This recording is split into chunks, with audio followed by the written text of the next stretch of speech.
vous construisez votre suite pour l'engagement, pour la rétention, et puis pour vos campagnes. Et ensuite, vous intégrez ça dans un autorépondeur. Comment suivre vos résultats? C'est la dernière partie. Merci e-commercelive.net. C'est la dernière partie. J'arrête. Comment suivre vos résultats? En fait, il y a des indicateurs clés qu'il faut connaître. Ces indicateurs clés, ça va être le taux de rebond. Alors, le taux de rebond, c'est vos emails qui vont pas être reçus, qui vont pas passer, qui vont passer dans le spam, etc. Donc ça, c'est super important. D'où on revient en fait sur ce qu'on disait tout à l'heure. Il faut que ce soit vos abonnés. Il y a plein de trucs dont je n'ai pas eu le temps de parler. L'opt-in, le double opt-in, etc.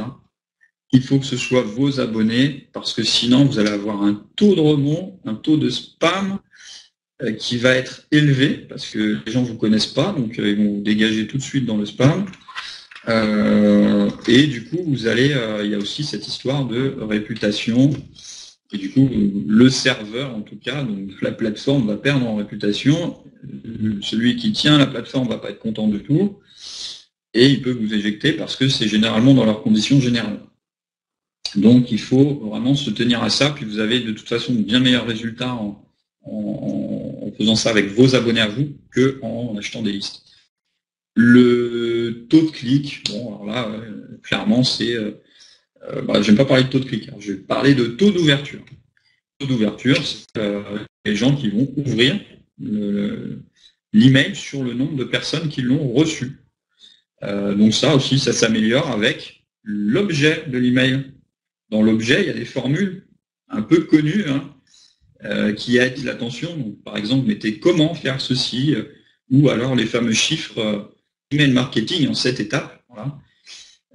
Vous avez des formules comme ça, un peu à trous, remplissez-vous votre truc. C'est assez connu et ça marche bien, mais bon, il faut innover un peu parce qu'on en voit partout aussi.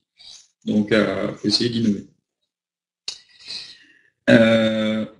Le taux de croissance de votre liste de contacts, ça c'est important parce que finalement, au début, il y en a beaucoup. Parce que si vous avez les mêmes visiteurs depuis longtemps, mais ils ne sont pas inscrits, ils vont s'inscrire. Et puis, à un moment donné, il va y avoir un essoufflement.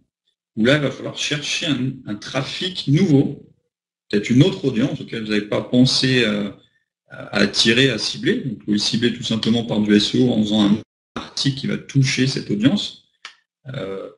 Voilà, si vous parlez de social media, d'email marketing, vous pouvez toucher des gens qui sont dans le social media, email marketing. Vous pouvez aussi toucher des entrepreneurs, des gens qui ne sont pas encore. Par exemple,